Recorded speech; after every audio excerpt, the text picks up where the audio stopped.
الحمد للہ رب العالمین والصلاة والسلام علی رسولہ الکریم محمد وعلی آلہ واصحابہ اجمعین۔ عزیزان گرامی، السلام علیکم۔ حضور اکرم صلی اللہ علیہ وسلم کے معجزات کے بارے میں گفتگو ہو رہی ہے۔ میں نے گزشتہ حلقے میں عرض کیا تھا کہ حضور نے غزوہ خندق کے دوران روم، ایران، مدائن کے فتح کی خوشخبری سنا دی تھی، مگر ایک جملہ آپ نے ارشاد فرمایا جس جملے کے وزن کو میں محسوس کرتا ہوں۔ آپ نے فرمایا اذا ہلک کسریٰ فلا کسریٰ بعدہ واذا ہلک قیصر فلا قیصر بعدہ۔ میں جب یہ کسریٰ ہلاک ہو جائے گا، جب یہ ایرانی سلطنت ختم ہو جائے گی، تو اس کے بعد پھر کوئی کسریٰ نہیں آئے گا، اور جب یہ قیصر ختم ہو جائے گا تو پھر نئے سرے سے قیصریت برپا نہیں ہوگی۔ اگر تاریخ میں ہم غور کریں تو یہ واقعہ ہے کہ ایران کی سلطنت کے ایک مرتبہ ختم ہو جانے کے بعد، مسلمانوں کے ہاتھوں اس کی ریزہ ریزہ پرزہ پرزہ ہو جانے کے بعد، ایران کی وہ سلطنت کبھی قائم نہیں ہوئی، اور کسریٰ اس درجے میں ایسا بادشاہ جس کے پاس آدھی دنیا موجود ہو کبھی نہیں پیدا ہوا ہے۔ ملوکیت، قیصریت چھوٹے چھوٹے پیمانوں میں، چھوٹی چھوٹی پاکٹس میں یہاں وہاں نظر آتی رہی ہے، لیکن کوئی کسریٰ اس کے بعد نمودار نہیں ہوا ہے۔ بالکل اسی طرح سے آپ نے فرمایا اذا ہلک قیصر فلا قیصر بعدہ، ایک مرتبہ یہ قیصر ہلاک ہو جائے، اس کی جڑ کٹ جائے، اس کے بعد پھر کوئی قیصر نمودار نہیں ہوگا۔ اور یہی ہوا رومن امپائر کے ختم ہو جانے کے بعد۔ حالانکہ وہ بالکل ختم ہی نہیں ہوئی، اس کا زور ٹوٹا، لیکن اس کا بڑا حصہ مسلمانوں کے قبضے میں جب آ چکا اور اس کو مسلمانوں کے ہاتھوں سے شکست ہوئی، تو اس کے بعد پھر اس درجے کا کوئی قیصر نمودار نہیں ہوا۔ پھر دنیا میں جتنے بھی بادشاہ آئے ہیں وہ پھر تاش کے بادشاہ ہی تھے، چھوٹے چھوٹے بے اختیار، جن کی کوئی حیثیت نہیں تھی۔ ملوکیت کی جڑ کاٹ کے رکھ دی گئی۔ اور ایک اہم بات عزیزان گرامی آپ کی خدمت میں عرض کرتا ہوں، اس پہ ذرا غور کیجیے گا۔ یہ اسلامی خلافت ہے، یہ خلافت راشدہ ہے، اور یہ نبوت محمدی صلی اللہ علیہ وسلم کا اعزاز ہے، یہ خلافت بھی، کہ اس نظام خلافت کے آ جانے کے بعد انسان میں اتنی آگہی پیدا ہوئی، اپنے حقوق کا، بنیادی انسانی حقوق کا اتنا بڑا شعور بیدار ہوا کہ آپ دیکھیں کہ دنیا میں پھر انسانی حقوق کی جتنی تحریکیں نمودار ہوئی ہیں وہ اسی اسلامی خلافت کے راستے سے نمودار ہوئی ہیں، اس کے بعد ہوئی ہیں۔ یورپ میں بھی ہوئی ہیں، تو آپ دیکھیے کہ اس کی جڑیں آپ کو اندلس کے اندر، اسپین کے مسلمانوں کے اندر آپ کو نظر آئیں گی۔ یورپ میں بھی آپ کو جتنے انقلاب نظر آتے ہیں تو اس انقلاب کے داعی وہ لوگ ہیں جنہوں نے اسلامی ماحول میں تعلیم پائی۔ اس اعتبار سے حضور کی پیشگوئی اپنی جگہ پہ بے حد وقیح ہے کہ قیصر ہلاک ہو گیا تو پھر قیصر نہیں آئے گا، یہ کسریٰ ہلاک ہو کے رہے گا اور اس کے بعد کسریٰ نہیں آئے گا، اور اس کے بعد پھر انسانی حقوق کے چارٹر نمودار ہوئے۔ حضور اکرم صلی اللہ علیہ وسلم کی پیش گوئیاں میں عرض کر رہا ہوں، اور وہ پیش گوئیاں اتنی بڑی تعداد میں ہیں کہ ان کا احاطہ نہیں کیا جا سکتا، اور ان میں بعض تو اتنی دلچسپ ہیں کہ پڑھتے ہوئے ہنسی آتی۔ حضور اکرم صلی اللہ علیہ وسلم کے ایک صحابی تھے حضرت سعد، یہ مکہ مکرمہ میں آئے اور صفوان بن امیہ کے ہاں انہوں نے قیام کیا۔ صفوان بن امیہ اہل مکہ کے سرداروں میں سے تھے.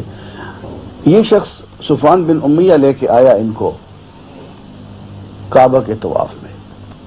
وہاں ابو جہل سے مٹ بھیڑ ہو گئی. ابو جہل نے صفوان سے لڑائی کی کہ یار یہ جو بھی آتا ہے تم اس کو کعبے کے طواف پہ لے آتے, جانتے نہیں ہو کہ یہ انصار مدینہ میں سے ہے اور یہ لوگ محمد صلی اللہ علیہ وسلم کا ساتھ دے رہے ہیں, ان کو کعبے کے طواف کی ہم اجازت نہیں دیں گے. تو حضرت سعد نے ابو جہل کو زور سے پھٹکارا اور جھڑکا اور کہا کہ خبردار, اگر تم نے اہل مدینہ کا راستہ روکا تو اہل مدینہ اس مقام پہ بیٹھے ہوئے ہیں کہ تمہاری ساری تجارتیں ختم کر کے رکھ دیں گے. تمہاری تجارت کا راستہ جو شام کو جاتا ہے وہ ہمارے ہاں سے جاتا ہے, ہم تمہاری ناکہ بندی کر دیں گے اور تم روٹی کے ایک ایک ٹکڑے کو ترس جاؤ گے. حضرت سعد نے بہت سختی سے جب ابو جہل کو پھٹکارا اور جھڑکا تو صفوان بن امیہ کو غیرت آئی اور اس نے اپنے مہمان کا ساتھ دینے کی بجائے ابو جہل کا ساتھ دے دیا اور حضرت سعد سے کہا کہ میاں دیکھو, تم نرم لہجے میں بات کرو, تم جس شخص کے ساتھ اس سختی میں بات کر رہے ہو وہ اس وادی کا سردار ہے. حضرت سعد نے کہا کہ صفوان, تم اپنی میزبانی اور اپنی مہربانی اب رہنے دو, اب اپنی بھی سن لو. ابو جہل کا تو جو ہوگا سو ہوگا. تمہارے بارے میں حضور اکرم صلی اللہ علیہ وسلم یہ کہہ چکے ہیں کہ تم عنقریب مسلمانوں کے ہاتھوں قتل ہو جاؤ گے. اب یہ بات, اب صفوان مسلمان تو تھا نہیں, اب یہ بات سنتے ہی وہ کانپ اٹھا. اس نے گھر جا کے بیوی کو بتایا کہ بھائی سعد نے تو یہ کہا ہے کہ محمد نے یہ پیش گوئی کی ہے صلی اللہ علیہ وسلم کہ میں مسلمانوں کے ہاتھوں قتل ہو جاؤں گا. تو بیچاری بیوی بھی ڈر گئی. ایمان نہیں لاتے ہیں لیکن دل ہی دل میں یہ ضرور سمجھتے ہیں کہ محمد صلی اللہ علیہ وسلم صادق ہیں, امین ہیں, آپ کے لب مبارک سے جو بات نکلتی ہے وہ غلط نہیں ہوتی. اب لطیفہ یہ ہے کہ غزوہ بدر آ گیا. اب سب لوگ بدر کی جنگ میں جا رہے ہیں اور فتح کی خوشیاں اور جشن مناتے ہوئے جا رہے ہیں کہ مسلمانوں کو ہم بلڈوز کر دیں گے. ہیں کیا 200-300 ہی تو ہیں, کھانے کو ان کے پاس کچھ نہیں ہے, اسلحہ نہیں ہے, سواری نہیں ہے, سب خبریں ان کے پاس تھی اور ہم جائیں گے پورے مدینہ کو بلڈوز کر دیں گے. بالکل سب لوگ خوشیاں مناتے ہوئے نکلے کہ صفوان نے کہا میں تو نہیں جاتا ہوں. او بھائی اتنا بڑا جشن ہے فتح کا اور ان سے بدلہ لینے کا وقت آ گیا ہے ان مفرور لوگوں سے, چلتے کیوں نہیں ہو؟ ہاں بھائی میں نہیں جاتا. صاف انکار کر دیا.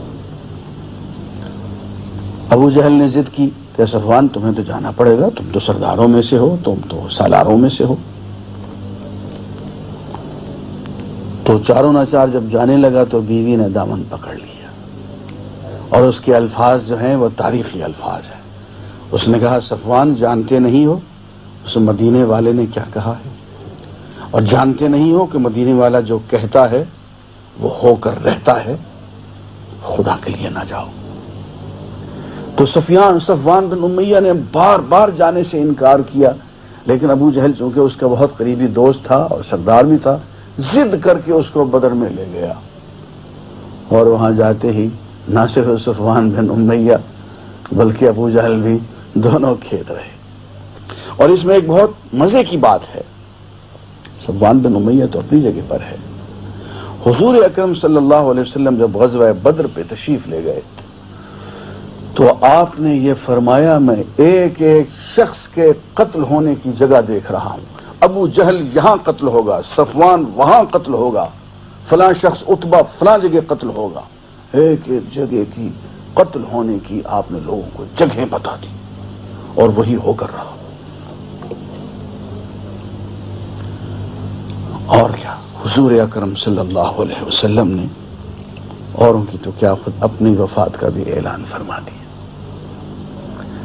حجۃ الوداع میں آپ نے جو خطبہ ارشاد فرمایا ہے اس میں ابتدا یوں ہوتی ہے جو عرفات کا خطبہ ہے. آپ کہتے ہیں لوگو میری بات کو دھیان سے سنو, اس لیے کہ امید نہیں ہے کہ آئندہ پھر تم سے کہیں ملاقات ہو سکے. یہ آپ نے اپنی وفات کا اعلان فرما دیا اور حجۃ الوداع کے کچھ ہی عرصے بعد آپ وفات پا گئے۔ نہ صرف اپنی بلکہ اپنی بیٹی سے بھی کہہ دیا، جب وہ بہت مغموم ہوئی حضور کی وفات کے وقت، دیکھا کہ آخری وقت آن پہنچا ہے، تو ان کے بھی کان میں ایک بات کہہ دی جس سے کہ وہ خوش ہو گئیں سیدہ فاطمۃ الزہرا رضی اللہ تعالی عنہا سے، کہ بیٹی میرے خاندان میں سب سے پہلے جو آ کے مجھ سے ملے گا وہ تم ہوگی۔ ان کی وفات کی بھی انہیں پیش گوئی فرما دی۔